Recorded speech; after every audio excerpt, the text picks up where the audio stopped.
Nick Cannon Mornings on Power 106 is going all the way up because it's time for up close and personal conversations. Yes, close conversations with people that I admire, fixtures in the game, and people that just continuing to do big things. And this brother is all the above. Been admiring this cat since day one. Since he came on, he make me feel old. Because now he grown man swag. But I remember when he was a kid. Man. And man, much continued to success. My God. All right, what's going on, sir? Man, life is great, bro. We're blessed. Yo, so first of all, you've been doing it musically for a minute. Mm-hmm. But now, like, you just really just broaden your artistic horizon, man. And Thank you, bro. First of all, when I saw you do your live thing on Fox in the play, it was still a play, but we famously knew it from the Broadway play Rent, but you did it on television on Fox. Yeah. And it was Emmy nominated, right? Yep. Congratulations on that, man.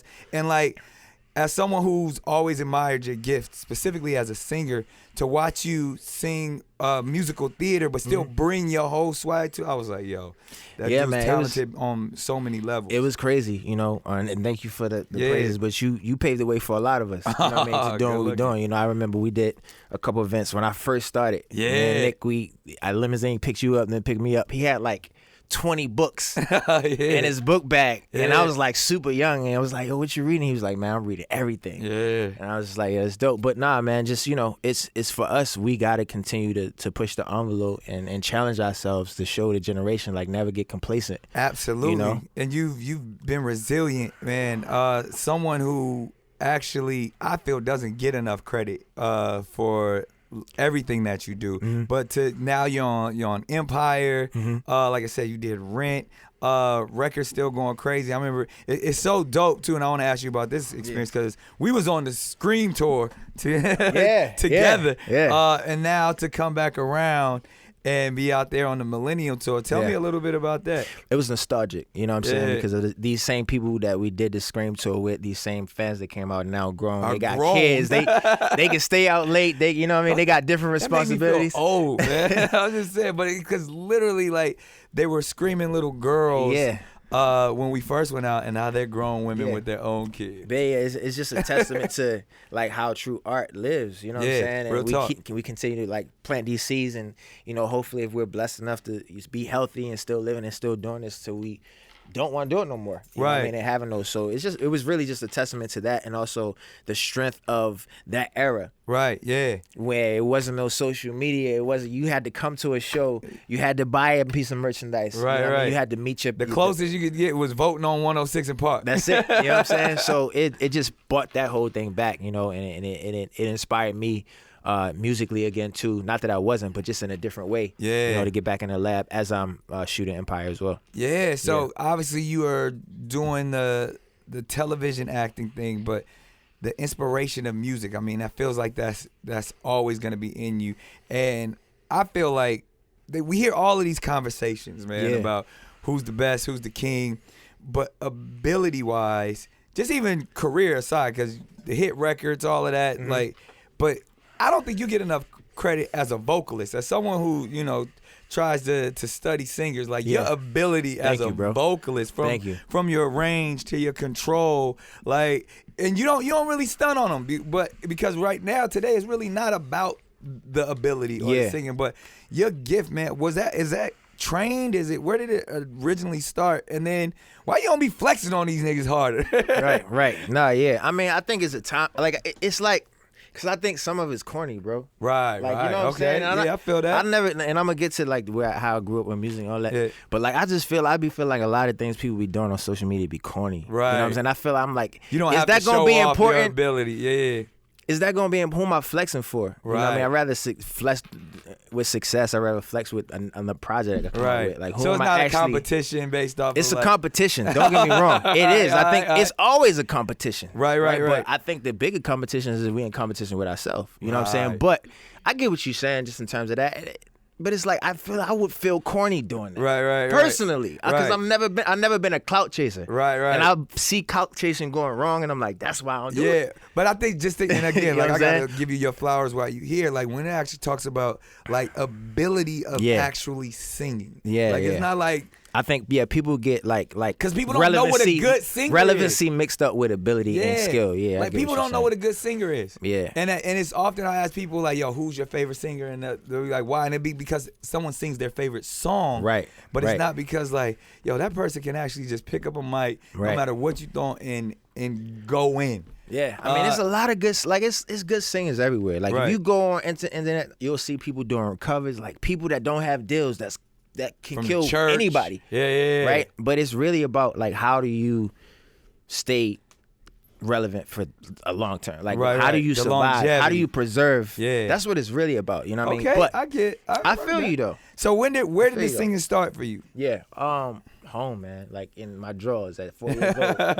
You know what I'm saying? Singing along with the rap. My mom got me this it was a mic. Remember the mics that used to turn into the radio? Yeah. Them joints. So she got me one of them.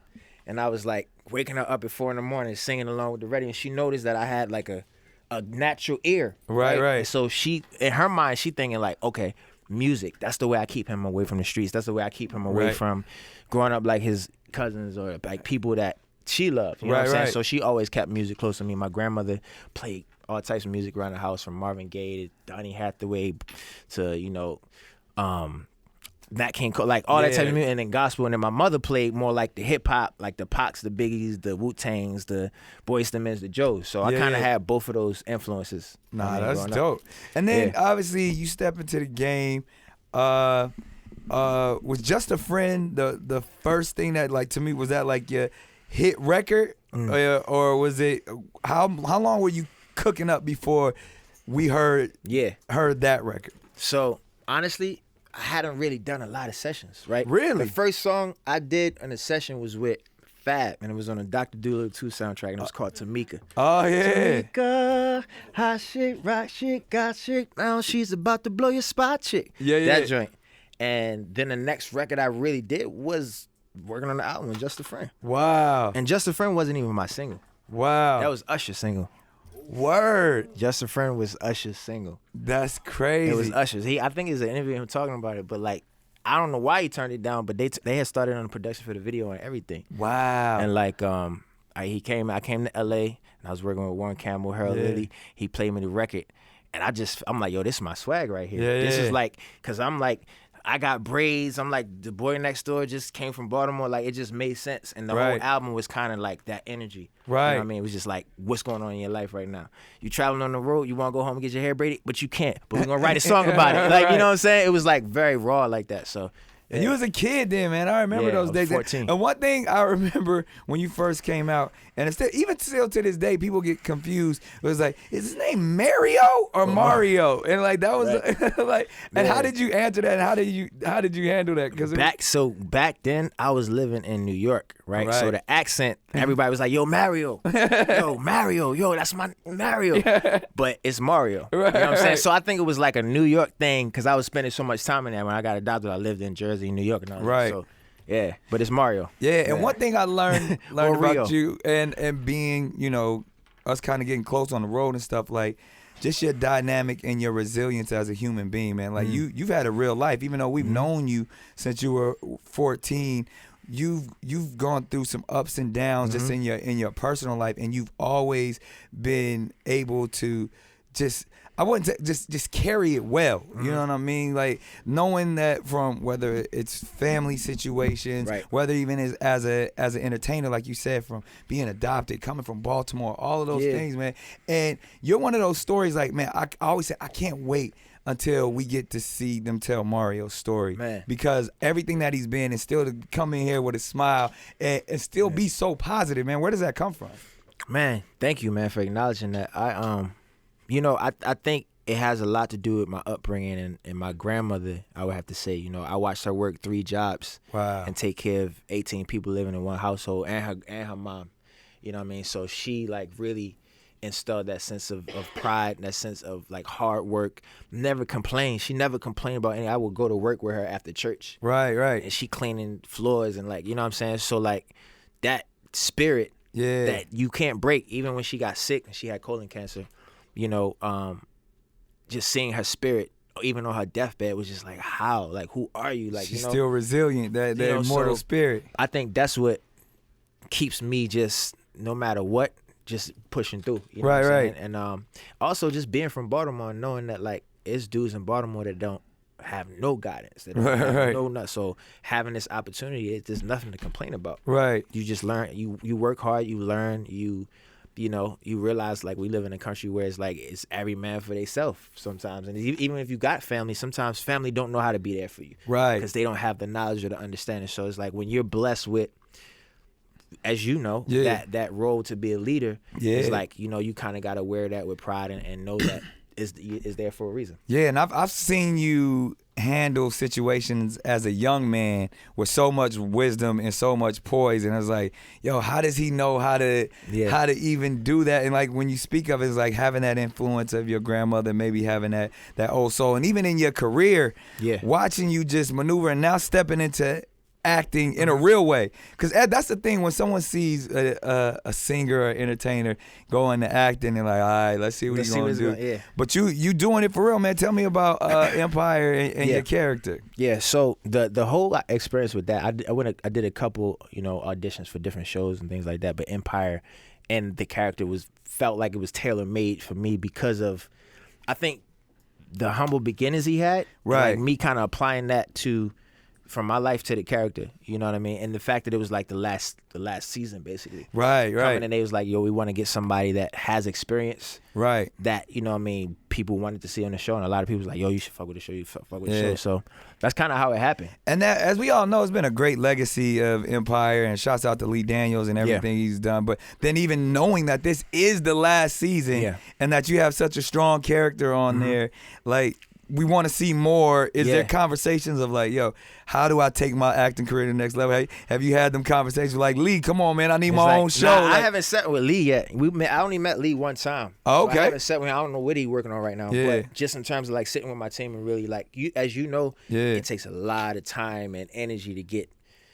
content and creative, like the way you want to do it. So it's like I'm just really learning right now. Being inspired. But you've been acting for a minute, like even when you was young. I did Step Up and but in terms of like doing my own content, right? You know what I'm saying? Like I might have to come sit with you and we might need to chop it up about something. Like, you know what I mean? When I saw Rent, I was like, yo, he real with it. Because first of all, people don't know, being on that stage and being live, and I like, because even as an entertainer, I'm thinking like, yo, I hope I got the enough air to deliver this. I hope I don't crack. Like when it come to 45, I know my set 60 minutes. Like at 45, am I still gonna have the energy? Right. Yeah. So and it also is also like, you as an artist, you can be selfish about what you want to change. You could be like, yo, tonight, we about to do don't leave that bass part out. We gonna with that, the music director, everything was super tight. Like we literally became walking manifestations of this. And you had to you got to hit your mark. You got to know the choreography. You got to know. You know how many times I ran into the camera? I ran into the camera at least 4 or 5 times. Like, damn,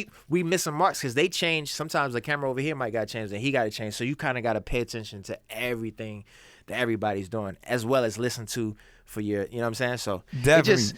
I'm saying you mastered it. We want to see so much more of that, man. Man, you will. Super impressed. So we got to talk music, though. Is there a new project coming? So I got an album out right now called Dancing Shadows. I put out independently in October. I did see that. So that's a full project. Album, 10-song project. Oh, dope! Because I saw when the launch of it.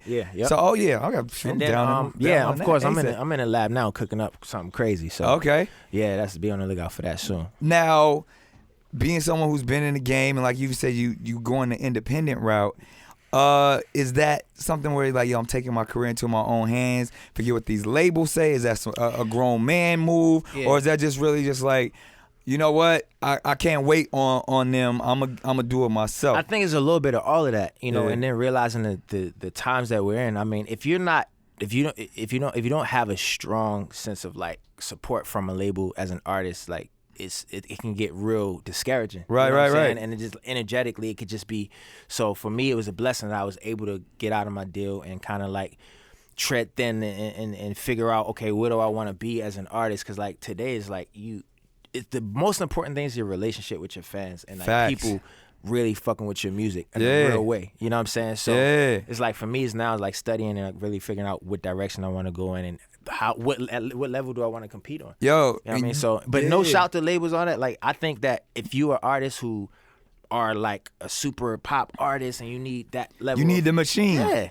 But and one thing I did see, you talk about your fans, from seeing you on stage to even when you just recently came on Wild 'N Out, yo, your fan base, specifically the ladies, are going crazy still to this day. Amazing, it's just like it was back in the day. I'm so grateful for that. You know what I'm saying? I'm so grateful for the time when I be seeing them in the comments on your, like, they still, you one love. of them ones. They It's be love. like, it's It's Mario. love, like, is that something that you feel like that's helped your career, being that so-called sex symbol, or being an R&B singer? Does that sustain, or does that, because there's a lot of cats that haven't, they was that dude, you know, before, and then like now they not really that no more, and it's almost like sad when you see the, like, I'm gonna keep it a stack. Nah, go ahead. I'm gonna say what I would say. When I saw the Millennium Tour, I was like, yeah, he's kind of operating on a different level. Like, between you and Omarion, and even when I saw Lloyd, I was proud of y'all, because I was like, yo, and no offense to anybody else, but the other guys, you like, ooh, this been some time has passed. I think everybody, but those three, you were like, they got better. Right. They got better with their career, and I want to see more from them. Yeah. And you know, anybody else that they was doing, I was happy. It was nostalgic, as you said. But to see we y'all come from an era, bro, where evolve was dope. You was in rehearsal. Yeah. Facts. Like, my first choreographer was Luther Brown and Lorianne Gibson. Right. Both of them together. Oh, wow. You know what I'm saying? So it was like, yeah, they don't 12 hours of rehearsal wasn't nothing. Like, yeah. You know what I'm saying? So it was like, when we got presented with this opportunity, I'm like, I'm going to take it serious. Got to go back just money like on it my was. production. Yeah. You know what I'm saying? Because I want to remind my fans why they love it. And if you coming out here doing this economy and spending your bread, I'm gonna make sure I put on a good show. You know what I'm saying? And so that's kind of my approach to anything I do. And one of the things that about your show that was going viral damn near every city is like, you would bring a young lady on stage. No, she would bring herself on stage. That's it. But you would carry her off. Like, you put the muscles to work. Yeah. And every night a girl was trying to show you what she had. Crazy. I don't know how they was getting past security every night, and I'm like, so that wasn't planned? Nah. Oh, I'm like, yo, we need more. Like, they would. Literally, they was going for what they know. Yo, it was crazy. The like, first girl, dropping she was the best one. Yo, I wasn't even mad. I'm like, look, I'm gonna just let you live, because she was killing it, and she's actually super talented. So listen, that's the stuff I love about. So did that turn into a thing every night, or it would just happen? Like, they just like, I'm about to go. So I stopped. Damn, no, I forgot. Actually, I was bringing girls at first. Okay, yeah. Right, and then when I didn't bring a girl up, Shorty jumped on stage, and then she started a whole thing, and then everybody tried it. You know what I'm saying? She had her own choreography. She and had it down. She freestyled, but she killed it. Yo, thick. It was nice. It was a nice situation. And that became like the highlight. Like everybody else was doing their choreography going in, but they was like, yo, Mario, get out there, and the girls come on stage. See why you ain't bring the girl. I'm like, yo, I didn't bring her up. She brought herself up. Yo, so if you make it on stage, you gonna have your moment. So is that like the staple in the Mario show now? Because I feel like now women gonna be up there shooting their shot. We gonna see. We about to find out when I do this solo tour. There it is. We gonna see what happens. When can we see that? I'm shooting Empire till March, so after that, and after I release the next project. So sooner than y'all, March gonna be here before y'all know it. Man, I'm sitting here having a close conversation with my brother Mario. Yes, sir. I'm so proud of him. I'm proud of you too, dog. Likewise, King. A lot. You're doing so much. You know what I mean, for the culture. You're doing a lot. I appreciate all of these different spaces, and you showing how it can be done. Ah, that's love. You know what I'm saying? That's like, because it's people don't. You know, we want to know the blood, sweat, and tears. Yeah. I understand it because I know how hard it is. You know what I'm saying? But man, thank you for doing what you're doing and continuing to like open these lanes. No doubt. That's a real friend right there. Real conversation. All the pleasantries, but fuck that shit. We gonna get to this. We gonna get to this firing squad. Let's friends and everything. But I gotta ask you these real questions now. Shooting from the hip, nothing really too crazy, but we just want to know honestly. We started off like this all the time. Loved or feared? Which one would you rather be? Loved or feared? You know what? I'm gonna go against the grain and say feared. You know why? Because you're from Baltimore. That was a valid point, Nick. That's a valid. I know a lot of cats from Baltimore. Maybe it didn't leave. Maybe it didn't. Because you gotta be feared from out there. Nah, you know what? Because I'll be wanting to know why. Why you fear me? I want to know why. Why you fear me? Because speaking as an entertainer, man, you know what I'm saying? Yeah. I want to know why you fear me. Yeah. You know, and there's different levels of fear, right? Yeah. You know what I'm saying? It comes with respect. They fear you because they respect you ultimately. Some people feel you because of things they may have heard or things they may have, like, you know what I'm saying? So it's like, why you feel me? Why? Because I've dealt with situations, I don't know if you meant for it to get this deep, but I dealt with situations where somebody may have heard or something about you or something, so they approach you a certain way based up, not even because they know you or something factual. Because of what they heard. Something they heard. Right. So I'm like, why are you giving me that energy? You know what I'm saying?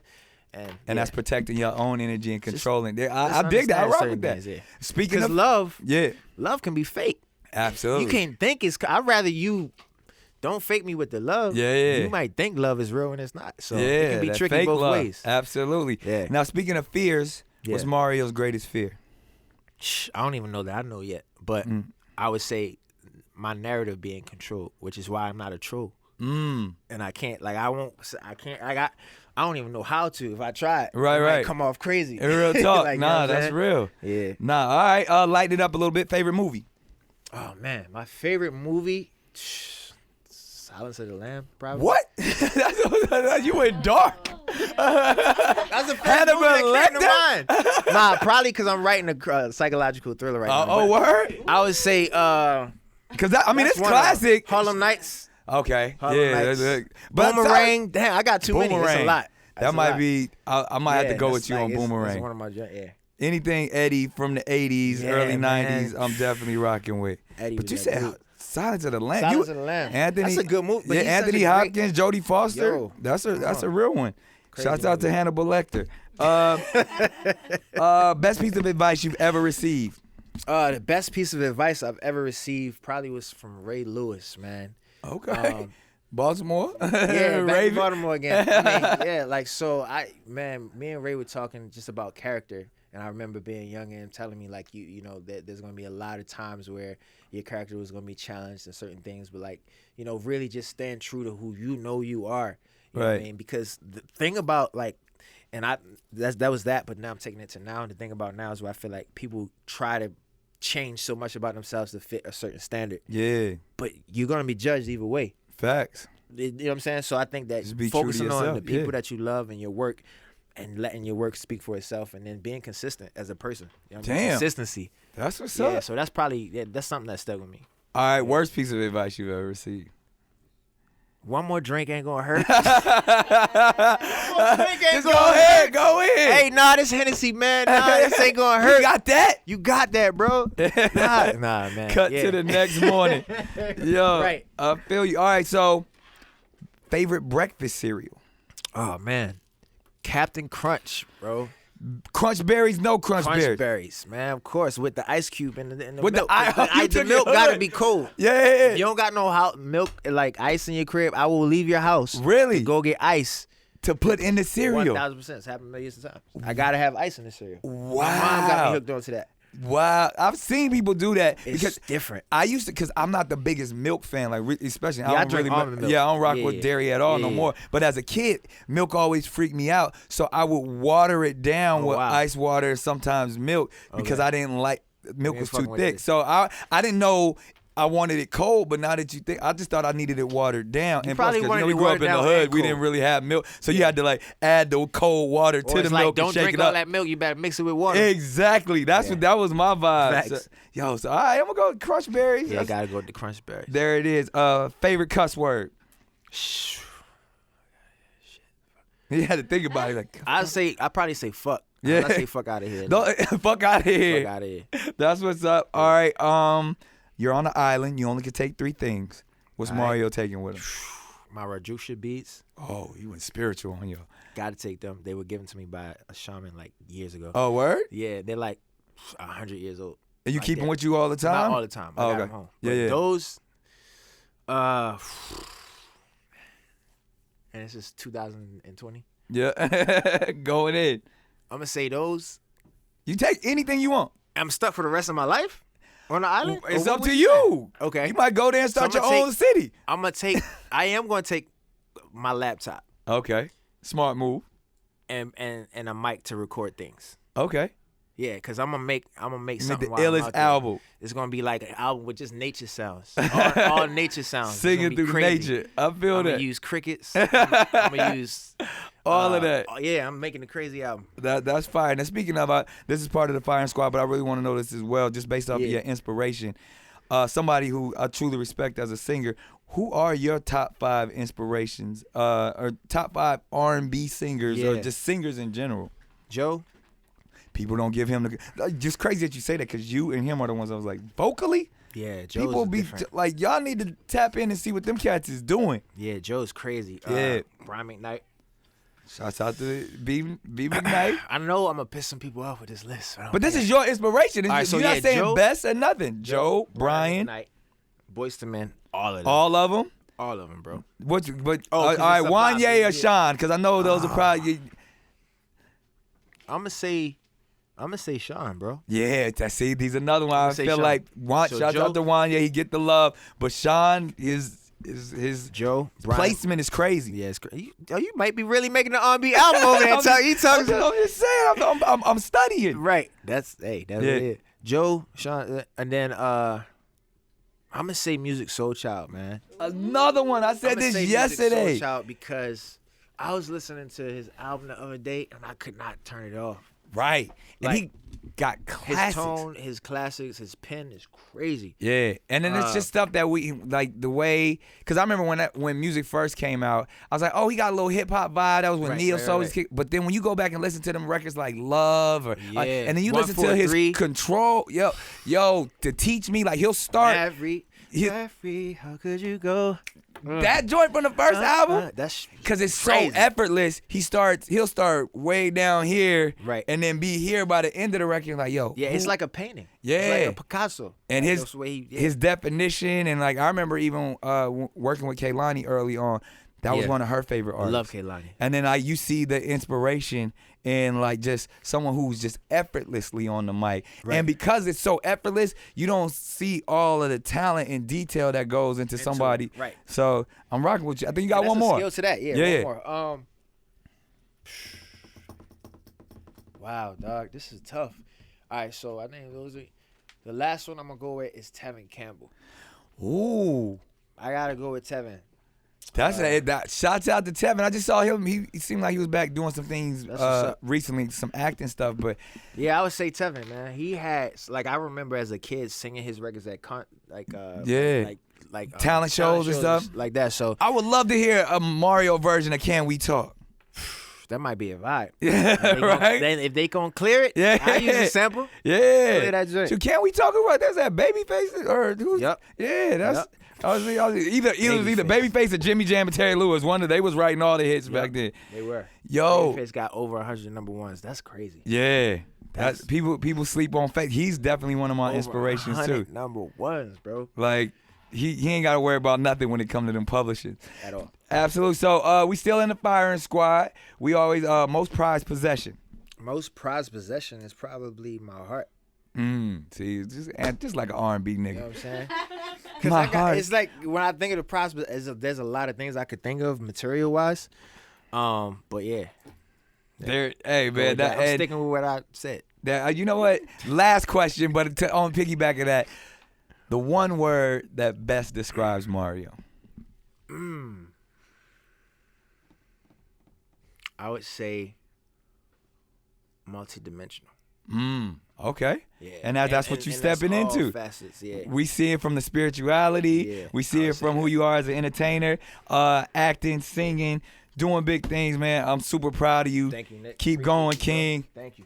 Man, always holding it down. It's been an up close and personal conversation with my guy, Mario. Catch him on Empire. Got that new album out right now. He gonna be on tour soon. Going up, Nick Cannon Mornings. Let's get it.